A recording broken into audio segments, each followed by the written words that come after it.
بسم اللہ الرحمن الرحیم۔ السلام علیکم ورحمۃ اللہ وبرکاتہ۔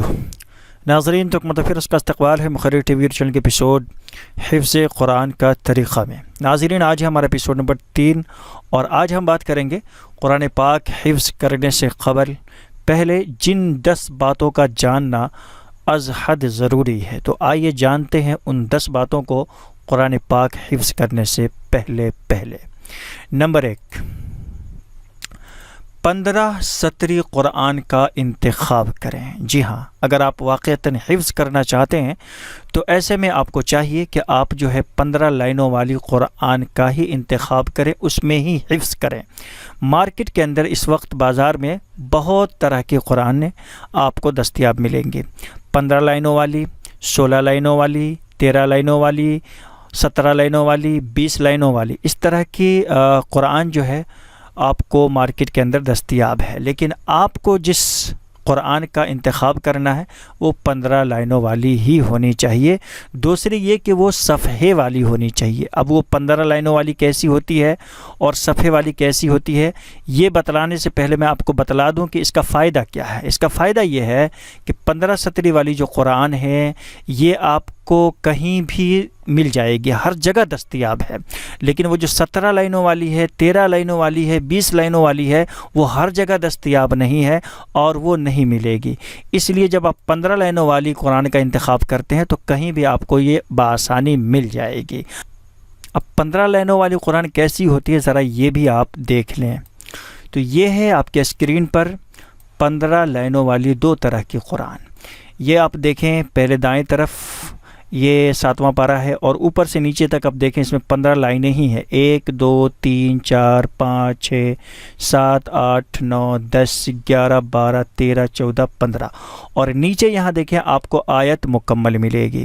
اوپر سے لے کر نیچے جب آپ ختم ہو رہے تو یہاں پر آپ کو آیت ملے گی، یعنی یہ 15 لائنوں والی۔ اسی طرح سے یہاں بھی آپ دیکھ لیں، یہ بھی 15 لائنوں والی، یہ 7واں پارہ کا شروع ہے اور یہ دوسرے پارے کا دوسرا صفحہ ہے۔ تو اس میں بھی آپ دیکھیں یہاں پر آیت مکمل ہو رہی ہے اور اس کے اندر بھی 15 لائنیں ہیں، یہ 2 طرح کی ہے۔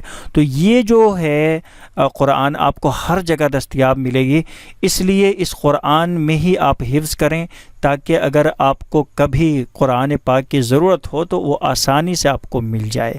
تو پہلی بات یہ ہے کہ آپ ہمیشہ قرآن حفظ کرنے سے پہلے 15 سطری قرآن کا ہی انتخاب کریں اور وہ صفحے والی ہونی چاہیے۔ چونکہ آپ دیکھ لیں بغیر صفحے والی میں قرآن میں آپ کو میں دکھلاتا ہوں۔ یہ دیکھیں آپ کی اسکرین پر، یہ 1 2 3 4 5 6 7 8 9 10 11 12 13 لائنوں والی ہے اور نیچے دیکھیں آپ یہ صفحہ بھی اس کے اندر نہیں ہے، یعنی یہاں پر آیت بھی نہیں ہے اور یہ آیت دوسرے میں جا کر کے شروع ہو جاتی ہے، مل جاتی ہے۔ تو اس کو بغیر صفحے والی بولتے ہیں اور یہ 15 سطری قرآن نہیں ہے، 15 لائنوں والی قرآن نہیں ہے۔ اب اسی میں ایک طرح کی اور بات، یہاں آپ دیکھ لیں، آپ نیچے یہاں پر صفحہ تو ہے لیکن یہ 15 لائنوں والی نہیں ہے۔ یہ وہ قرآن نہیں جس کی میں بات کر رہا ہوں۔ اس کے دوسرے صفحے تیسرے صفحے کو آپ پلٹ کر دیکھیں گے تو اس میں لائنیں کم و بیش ہو جائیں گی اور صفحہ بھی وہاں پر آپ کو دیکھنے کو نہیں ملے گا۔ تو یہ آپ پوری قرآن کو آپ دیکھ سکتے ہیں، ٹھیک ہے نا۔ تو آپ نے اس طرح کی قرآنیں آپ کو لینی ہے۔ یہ جو قرآن آپ دیکھ پا رہے ہیں اس طرح سے کوئی بھی ہو، وہ صفحے والی ہونی چاہیے، حافظی ہونی چاہیے، ٹھیک ہے نا۔ تو اس قرآن کا ہی آپ انتخاب کریں جو 15 سطری قرآن ہے اور صفحے والی قرآن ہونی چاہیے۔ نمبر 1۔ نمبر 2، بہترین معلم، استاد، حافظ و قاری کے پاس ہی حفظ کریں۔ جی ہاں، اب کہیں گے کہ حفظ تو حافظ کے پاس ہی کرتے ہیں نا، لیکن حافظ سے مراد یہ ہے کہ ایسا حافظ جس کو قرآن یاد ہو، ایسا نہ ہو کہ وہ قرآن بھولا ہوا ہو، آپ اس کے پاس حفظ کر رہے ہوں، یا اس کو اچھا سے قرآن یاد نہ ہو آپ اس کے پاس حفظ کر رہے ہیں۔ تو بھلا جس کو پہلے سے ہی قرآن یاد نہ ہو تو اس کے پاس حفظ کیسے کریں گے آپ، اور آپ کا قرآن کیسے پختہ ہوگا؟ اس لیے بہترین معلم ہونا چاہیے، بہترین استاد ہونا چاہیے، بہترین حافظ ہونا چاہیے۔ اب آپ کہیں گے کہ بہترین حافظ ہے کیسے پتہ چلے گا؟ تو 2 باتوں سے اندازہ لگایا جا سکتا ہے کہ بہترین حافظ ہیں وہ یا نہیں ہیں۔ ایک کہ وہ ریگولر تراویح پڑھا رہے ہیں، تو اس کا مطلب یہ کہ وہ حافظ قرآن ہیں اور اچھے حافظ ہیں، ان کو قرآن یاد ہے۔ دوسری یہ کہ اگر وہ حفظ تراویح نہیں پڑھا رہے لیکن وہ کئی سالوں سے کہیں مدرس ہیں، حفظ قرآن کروا رہے ہیں، بچوں کو پڑھا رہے ہیں، حفظ پڑھا رہے ہیں، تو اس بات سے بھی اندازہ لگایا جا سکتا ہے کہ یقیناً ان کو قرآن یاد ہوگا، بچوں کو پڑھا رہے ہیں قرآن تو قرآن ان کو یاد ہوگا۔ تو یہ دو باتیں ہیں اندازہ لگانے کے لیے۔ اور اس کے ساتھ اگر وہ قاری قرآن ہے، حافظ ہونے کے ساتھ ساتھ اگر وہ قاری قرآن ہے تو یہ آپ کے لیے نور علی نور ہے، بلکہ ایک گفٹ ہے آپ کے لیے، تحفہ ہے۔ اگر اس کے ساتھ وہ آپ کے جو استاد ہیں وہ حافظ ہونے کے ساتھ ساتھ قاری بھی ہیں، تو آپ کی جو زبان ہے، آپ کا جو مخرج ہے، آپ کے پڑھنے کا جو انداز ہے، وہ بھی بہتر سے بہتر ہوتا چلا جائے گا انشاءاللہ۔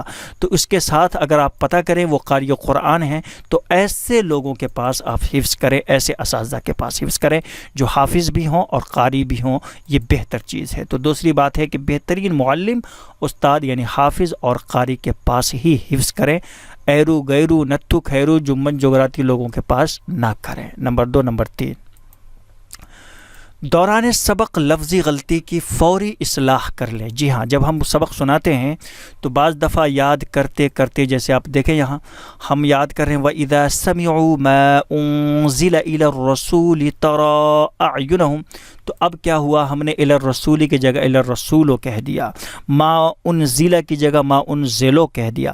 تو لفظی غلطی یاد کرنے کے وقت ہم دیکھتے ہیں لیکن ہم کو دکھتا نہیں ہے، ہم پڑھتے ہیں لیکن ہم کو سمجھ میں آتا نہیں ہے، تو لفظی غلطی ہو جاتی ہے، حرفی غلطی ہو جاتی ہے، زیر زبر کی غلطی ہو جاتی ہے۔ تو اس طرح سے ہماری غلطی اس وقت ہم کو سمجھ میں آتی ہے جب ہم اپنے استاد کو سنا رہے ہوتے ہیں، ٹھیک ہے نا۔ تو وہ جب بھی آپ کو بتلائیں غلطی آپ کی کہ یہ آپ کی غلطی ہے، خواہ وہ زیر زبر کی ہو یا لفظی غلطی ہو، تو اس کو اسی وقت آپ اس کی اصلاح کر لیں۔ اصلاح کرنے کا طریقہ کیا ہے؟ اصلاح کرنے کا طریقہ یہ ہے کہ فوری طور پر جس جگہ پہ غلطی ہوئی ہے وہاں آپ جو ہے قلم لے کر کے ایک گول دائرہ بنا لیں، ٹھیک ہے نا، گول دائرہ بنا لیں، یا وہاں پر آپ جو ہے نشان لگا دیں، کوئی سا بھی نشان لگا دیں وہاں پر آپ، جس سے یہ پتہ چل سکے کہ یہاں پر آپ نے غلطی کی ہے۔ مثلا ہم نے ایک قلم لی اور قلم لے کر کے یہاں پر ہم نے نشان لگا دیا، نشان جیسے لگا دیا تو اب ہمیں یہ یاد رہے گا کہ یہاں پر ہم نے غلطی کی ہے، لہٰذا جب بھی اس جگہ پر ہم پہنچیں گے تو ہمیں یاد آ جائے گا کہ یہاں پر ہم نے غلطی کی ہے۔ ہلکا سا کوئی بھی نشان آپ لگا سکتے ہیں، قلم سے بھی لگا سکتے ہیں، کاغذ سے بھی لگا سکتے ہیں، تو وہ نشان آپ کو اس بات کے لیے کہ یہاں پر آپ نے غلطی کی ہے، لہٰذا اس کی اصلاح آپ اسی وقت کر لیں۔ وگرنہ ہوتا کیا ہے کہ اگر وہ غلطی رہ گئی ہماری اور اس کی ہم نے اصلاح نہیں کی فوری، تو وہ ہمیشہ کے لیے ہماری غلطی بن جاتی ہے، لہٰذا اس کی فوری اصلاح کرنا بہت ضروری ہے تاکہ یہ غلطی بنی نہ رہے بلکہ ختم ہو جائے، اس کی اصلاح ہو جائے۔ تو نمبر 3 ہے دوران سبق لفظی غلطی کی فوری اصلاح کر لے۔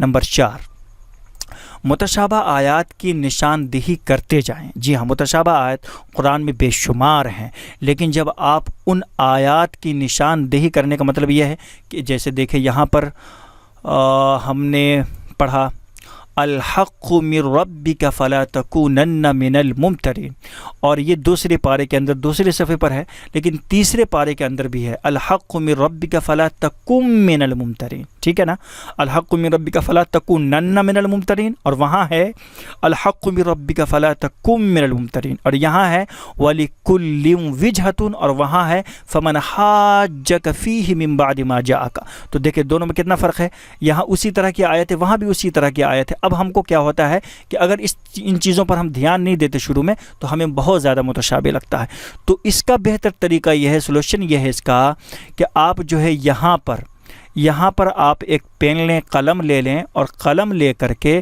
یہاں پر ٹھیک اس کے سامنے جو ہے اس طرح سے آپ جو ہے اس صفحے کے بارے میں یا اس متشابہ آیات کو یہاں پر لکھ لیں، ٹھیک اس کے سامنے آپ نے یہاں پر لکھ لینا ہے، یعنی پارہ نمبر 2 اور رکوع نمبر، آیت نمبر یہ لکھ لینا ہے کہ یہ اس میں یہ جو متشابہ یہ جو ہے یہاں پر تیسرے پارے کی آیت ہے تو تیسرے پارے کے جو آیت نمبر ہے اس کو لکھنا ہے، پارہ نمبر لکھنا ہے اور رکوع نمبر لکھنا ہے، یا پھر آپ جو ہے آیت نمبر لکھ لیں اس سے آپ، اور پھر یہاں بھی آپ نے لکھنا اور وہاں بھی جا کر کے لکھنا ہے، یعنی تیسرے پارے میں بھی لکھنا ہے اور دوسرے پارے میں بھی لکھنا ہے۔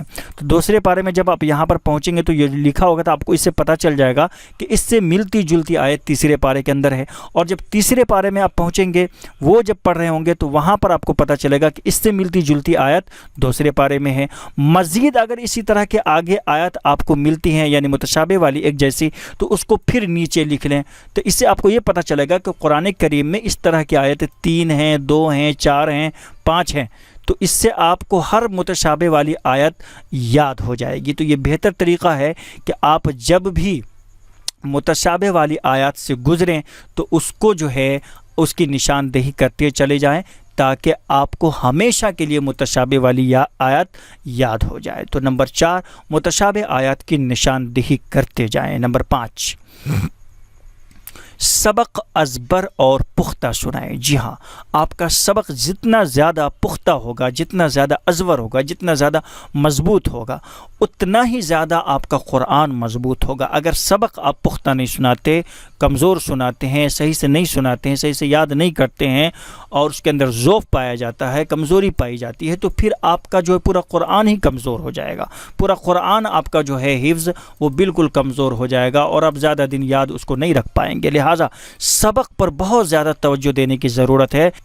اس کا ایک بڑا فائدہ یہ ہوگا آپ کو کہ قرآن بار بار آپ کو دورہ کرنے کی ضرورت، یعنی بہت زیادہ دورہ کرنے کی ضرورت نہیں پڑے گی۔ تو سبق جتنا زیادہ پختہ ہوگا آپ کا آموختہ بھی، آپ کا سبق بھی اتنا ہی زیادہ پختہ ہوگا، اور یہ دونوں جب پختے ہوں گے، یہ تینوں چیزیں یعنی سبقاً آموختہ، تو آپ کا پورا قرآن بھی پختہ ہو جائے گا، ازبر آپ کو یاد ہو جائے گا۔ تو نمبر 5 میں سبق ازبر اور پختہ سنائے۔ نمبر 6 سبق پارہ اور آموختہ کم و بیش بلا ناغہ ضرور سنائیں۔ جی ہاں، یہ میں اپنے تجربات، اپنے مشاہدات اور اپنے اساتذہ کی باتیں آپ کو کہہ رہا ہوں، کہیں سے میں نے کوئی کاپی ووپی نہیں کیا ہے، ٹھیک ہے نا۔ تو سبق پارہ اور آموختہ کم و بیش بلا ناغہ آپ کو ضرور سنانا ہے۔ سبق پارہ اس پارے کو بولتے ہیں جس میں ہمارا سبق ہوتا ہے، اور آموختہ اس کو بولتے ہیں جو ہم پڑھ چکے ہوتے ہیں۔ تو جس پارے میں آپ کا سبق چل رہا ہے اس کو آپ صرف سبق پر ہی اکتفا نہ کریں، بلکہ جتنا تک آپ نے سبق پڑھا ہے اس سے پیچھے سے سبق تک سب دن بلا ناغہ آپ نے سنانا ہے، ٹھیک ہے نا۔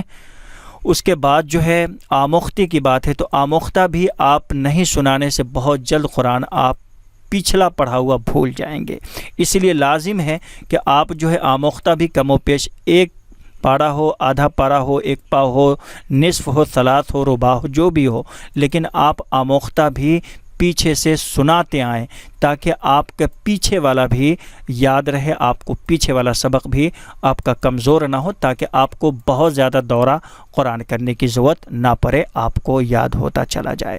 تو چھٹی چیز ہے کہ سبق پارہ اور آموختہ کم و بیش بلا ناغہ ضرور سنایا کریں۔ نمبر 7 جس قرآن پاک میں آپ نے حفظ مکمل کیا ہے اس کو ہمیشہ اپنے پاس محفوظ رکھیں۔ جی ہاں، جیسے ہم نے 15 سطری قرآن میں یا 16 سطری قرآن میں جس میں بھی حفظ کیا ہے تو اس قرآن کو آپ لازم پکڑیں، ہمیشہ اس کو اپنے پاس ہی محفوظ رکھیں۔ اس کا فائدہ کیا ہے؟ اس کا فائدہ یہ ہے کہ جس قرآن میں ہم حفظ کرتے ہیں اس کو جب بعد میں ہم تراویح پڑھاتے وقت آپ کھول کر جب ہم دیکھتے ہیں کبھی نا، تو وہ بالکل آئینے کی طرح آپ کو سب کچھ آپ کے چہرے آنکھوں کے سامنے جو ہے نظر آنے لگتا ہے، سب کچھ۔ آپ سوچیں آپ ذرا کہ جب آپ ایک قرآن کو صبح و شام، دن رات، 5 سال، 3 سال، 2 سال تک ریگولر دیکھیں گے تو اس کے ہر حرف سے آپ کا لگاؤ، آپ کی محبت، وہ ہر حرف آپ کے آنکھوں کے سامنے جھلکے گا اور دکھے گا۔ اس کی ہر چیز، کہیں پر چھوٹا سا نشان بھی آپ نے لگایا ہوگا تو دیکھتے ہی آپ کو وہ سب کچھ تازہ ہو جائے گا۔ یہاں پر میں نے استاد سے پٹائی کھائی تھی، اس سبق میں میں نے مار کھایا تھا، یہاں پر میں نے نشان لگایا ہے، یہ کس لیے لگایا ہے، کیوں لگایا، یہاں پر میں بھول گیا تھا. تو وہ ساری چیزیں آپ کو جو ہے نا بالکل آئینے کی طرح سامنے دکھنے لگے گی. تو یاد کرنا آپ کے لیے آسان ہو جائے گا. بعد میں جب آپ تراویح پڑھانے جائیں گے یا کہیں پر آپ کو قرآن یاد کرنے کی ضرورت پڑے تو اس قرآن کو جب ایک مرتبہ آپ پڑھیں گے نا تو فوراً ساری چیزیں آپ کے ذہن میں انشاءاللہ آ جائے گی. چونکہ وہ 5 سال 3 سال تک ہم جس چیز کو دیکھتے ہیں نا وہ ہر چیز اس کی ہمارے ذہن اور دل و دماغ میں بیٹھ جاتی ہے. تو 7ویں چیز ہے کہ جس قرآن میں آپ نے حفظ مکمل کیا اس قرآن کو حفاظت کے ساتھ اپنے پاس ضرور رکھیں. چاہے جہاں بھی جائیں اس کو اپنے ساتھ لے جائیں اور کوشش یہ کریں کہ وہ پھٹے نہیں، ٹوٹے نہیں، گرے نہیں، ہے نا، اور اس کو حفاظت سے اپنے پاس ضرور محفوظ رکھیں. نمبر 7. نمبر 8، حفظ قرآن مکمل کرنے کے بعد قرآن کا دور لازمی سنائیں. جی ہاں، ہوتا کیا ہے کہ بعض لوگ حفظ مکمل کر لیے اور حافظ بن گئے، خلاص اب وہ دور نہیں کرتے. تو دور آپ نے لازمی کرنا ہے. دور کئی طرح سے کیا جاتا ہے. آپ کو اگر قرآن اتنا اچھا یاد نہیں ہے تو آدھے پارے کا کر لیں، 1 پارے کا کر لیں. اگر قرآن یاد ہے تو پہلے 1 پارے کا، پھر 2 پارے کا، پھر 3 پارے کا، پھر 4 پارے کا، پھر 5 پارے کا. یعنی کہ اس طرح سے آپ نے ایک دن میں سنانا ہے 5 پارہ، پھر ایک دن میں 10، پھر ایک دن میں 22، پھر 24. ایسے کر کے آپ کو اتنے دور کرنے ہیں جتنے دور آپ ایک دن میں یعنی 30 پارہ سنا سکیں. اس وقت تک آپ کو دور کرنے ہی ہیں. اگر آپ ایک دن میں 30 پارہ سنا دیتے ہیں تو پھر اس دن آپ کو انشاءاللہ مزید دور کرنے کی ضرورت نہیں پڑے گی. تو یہ بات آپ یاد رکھیں. 1 پارہ سے شروع کریں، 2 پارہ سے شروع کریں، لیکن آپ کو اس وقت تک آپ نے دور کرنا ہے جب تک کہ آپ ایک دن کے اندر 30 پارہ یعنی ایک بیٹھک میں آپ قرآن سنا نہ لیں. اس وقت تک آپ نے انشاءاللہ دور کرتے رہنا ہے. تو یہ ہو گئی حفظ سے مکمل کرنے کے بعد قرآن کا دورہ لازمی کرنا ہے. نمبر 8. نمبر 9، دورہ مکمل کرنے کے بعد روزانہ 2 پارہ پڑھنے کا معمول بنائیں. یہ 2 پارہ میں نے ایسے کہا، اگر آپ کو موقع نہیں ملا تو 1 پارہ بھی پڑھ سکتے ہیں، اگر موقع مل رہا ہے تو 5 پارہ بھی پڑھ سکتے ہیں. لیکن پڑھنا بہت ضروری ہے. یہ بتلانے کا مقصود ہے میرا کہ آپ نے حفظ کرنے کے بعد آرام سے اطمینان سے نہیں بیٹھ جانا ہے. دورہ مکمل کرنے کے بعد آرام اور اطمینان سے نہیں بیٹھ جانا ہے کہ بس ہم نے تو دورہ کر لیا خلاص اب کچھ نہیں. قرآن پاک کے بارے میں پہلے میں بتا چکا ہوں. اللہ کے رسول صلی اللہ علیہ وسلم کی حدیث کا مفہوم ہے کہ جب اونٹنی جانور کو ہم کھول دیں رسی سے تو اسی کتنی تیز برق رفتاری کے ساتھ وہ بھاگتی، اسی طرح سے قرآن بھی ہمارے سینے سے بھاگتا ہے نکل کے، ٹھیک ہے نا. تو اس کو یاد کرنے کی ضرورت پڑتی ہے، اس کو بار بار پڑھنے کی ضرورت پڑتی ہے. لہٰذا اس کو اپنا معمول بنانے، صبح میں یا شام میں 1 پارہ پڑھنے کا، آدھا پارہ پڑھنے کا، جو بھی آپ کے پاس وقت ملا، لیکن پڑھنا لازمی ہے. قرآن کو یاد رکھنے کے لیے بہت ضروری ہے. اگر یہ آپ پڑھنا چھوڑ دیں گے تو آپ جتنا بھی آپ نے حفظ کیا ہو، جتنا بھی دورہ کیا ہو قرآن کا، وہ سب آپ کا دھیرے دھیرے رفتہ رفتہ ختم ہو جائے گا. لہٰذا آپ نے نویں چیز دورہ مکمل کرنے کے بعد روزانہ 1 پارہ، 2 پارہ، 3 پارہ، 5 پارہ، 10 پارہ پڑھنے کا معمول لازمی بنا لینا ہے. نمبر 9. نمبر 10، تراویح سنانے کے لیے اپنے پیچھے حافظ قرآن ضرور رکھیں. لاحظ ہے کہ اب جب حفظ کر لیں گے، حافظ قرآن بن جائیں گے، دور کر لیں گے دورہ، تو اس کے بعد آپ یقیناً تراویح پڑھائیں گے. پڑھانے کا شوق بھی ہوتا ہے. تو ایسے میں کیا کرنا ہے، آپ نے یہ غلطی کبھی نہیں کرنی ہے کہ اپنے پیچھے کوئی حافظ قرآن نہیں رکھنا ہے. جی ہاں، حافظ قرآن آپ کو پیسے دے کر کے رکھنے کی ضرورت پڑے تب بھی آپ رکھیں. وجہ کیا ہے؟ وجہ یہ ہے کہ جب 1 مرتبہ 2 مرتبہ آپ اپنے پیچھے حافظ قرآن نہیں رکھیں گے تو آپ اس بات سے مطمئن ہو جائیں گے کہ اب ہمیں قرآن یاد ہے، اور بیچ میں اگر کبھی کوئی حافظ قرآن آپ کے پاس پیچھے آ گیا تو آپ قرآن یاد رہتے ہوئے بھی بھول جائیں گے. حفظ قرآن یاد رہتے ہوئے بھی تراویح میں آپ بھولنا شروع کر دیں گے. اس لیے آپ کو عادت بنانی ہے. جی، آپ نے عادت بنانی ہے کہ جب بھی آپ نے قرآن تراویح میں سنانا ہے تو اپنے پیچھے حافظ قرآن کو رکھنا ہے.